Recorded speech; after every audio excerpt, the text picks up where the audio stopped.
Hi guys, I'm Arlene Gomez. I'm a beauty and makeup vlogger and I'm also a keto enthusiast who does a lot of keto videos. So today is a keto video, and if you've been following me on Instagram on my keto page, that's right over here. You should be following me right now. That's Arlene Gomez Keto. I do post a lot of the meals that I have every day. And one of the most common pictures you'll probably see is the keto biryani. I love a good biryani and I love my biryani.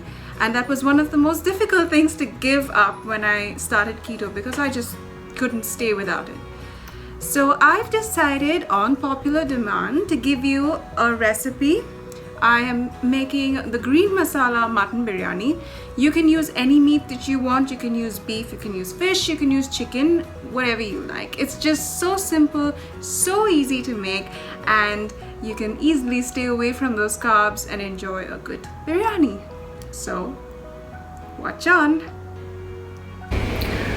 Alright, I'm gonna start with all the ingredients that you would need. Well, of course, I'm doing a mutton biryani, so here's about 450 grams of mutton chops.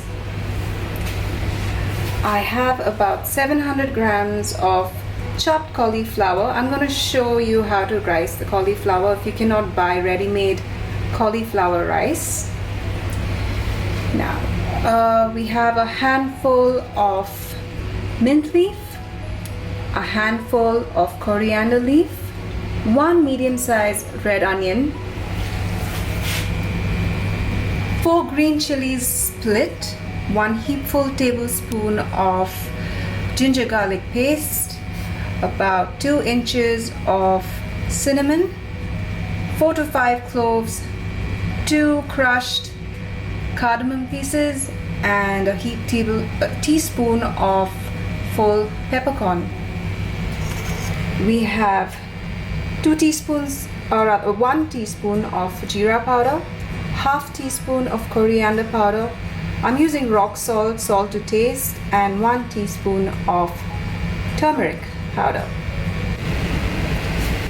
So all I've done is I've put some of the chopped cauliflower into this mini food processor from Black & Decker. If you use a regular size food processor, it would make the job a lot easier, so you can finish the entire batch all at once. So put it in. All it needs is a whiz on with the chopper blades, just a couple of seconds. If you overdo it, it's going to become tiny and mushy and it's not going to have the texture of rice. And I'm done. So that's how easy it is to make cauliflower rice. So there you go, that's the rice cauliflower all ready for this biryani. You do get a better rice texture if you hand grate the cauliflower, but yes, it is difficult, it's tedious, and if you're like me and you want to just save time, you use the food process. In my blender jar, I've put half the onions, the mint leaves, the coriander leaves, all the spices. All that I've left out is the green chili, the ginger garlic paste, and half the onion. Everything else goes in the mixie, and I've put in a little water. I'm gonna put it in.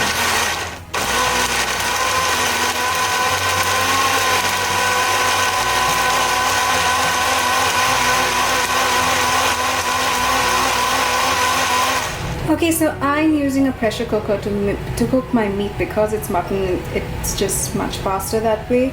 I've just put in 2 heaped tablespoons of desi cow's ghee. Make sure it's cow's ghee and not vegetable ghee. That stuff is not keto friendly and is definitely not good for you.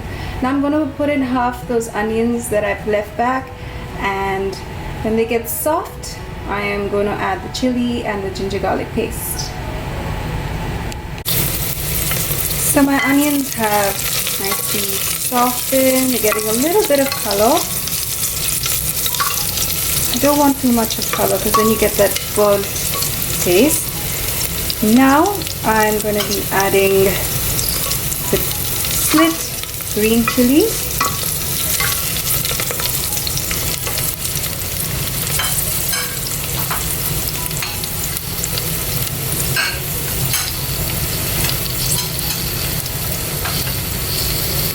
and a heaped tablespoon of ginger garlic paste.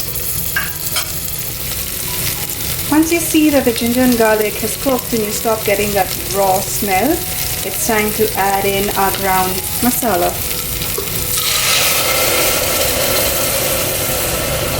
Now you're going to let this simmer down for a while so all those spices cook nicely with those onions and chilies and the ginger garlic paste, and once it becomes thicker and the color changes to a darker green, we're ready to add in our meat.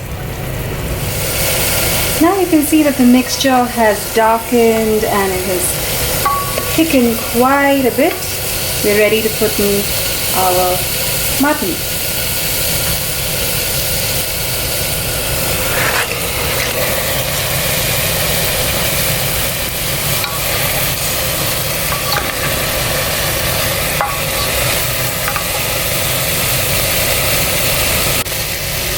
Now I'm just going to add in about a cup of water, not too much.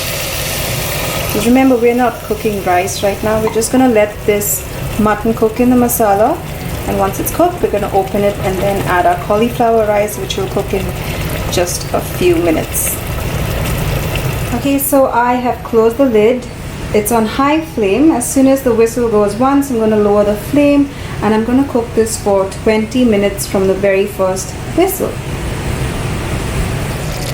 Okay, so this has been cooking for a total of about 25 minutes. I have opened the lid and I have put it back on the flame so that we can get rid of the excess water. We don't need too much water to cook the cauliflower, and as you know, cauliflower gives out a lot of water when it cooks as well.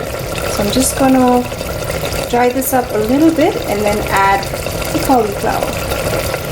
So now I've added the cauliflower in and I've mixed it up properly so everything's binded together and all the meat pieces and the masala and everything is mixed together. Leave the lid open, do not cover it because it will become mushy if you do. And keep an eye on it, keep stirring, make sure that it does not overcook. At the same time, make sure that it does not burn at the bottom of pressure cooker. So our homemade green masala mutton biryani slash pulao slash whatever you want to call it is ready. I'm going to turn off the flame. It's been cooking for about 7 minutes and the cauliflower is cooked. You can just taste it with a teaspoon and make out when it's nice and soft and doesn't have that raw taste in it. So I'm going to turn off the flame and we're ready to eat. So here's the mutton biryani that I made out of cauliflower rice. I am eating with something called devil chutney. If you're an Anglo-Indian, you know very well what this is. It normally has sugar in it, and instead of sugar, to make it keto friendly, I've added stevia and I've cut down the onion because, as you know, onions do have a considerable amount of carbs. Hence, even in the biryani, I've used only one medium onion just to cut down the carbs as much as possible. Now, wasn't that easy? So go try it. I love it. Also, if you have different styles of making biryani, different masalas, and there are 100,000 styles of biryani in India alone, and you know, it's difficult to say what each individual would like. So make your own masala separately. Don't add too much water and just add in the cauliflower rice just as I made mine, and voila, you're done. So you don't have to follow the same recipe that I just showed you. So anyways, I hope you like it. I hope you try it. And for a lot more, please subscribe to my channel. Please share. And I'll see you next time. Bye bye.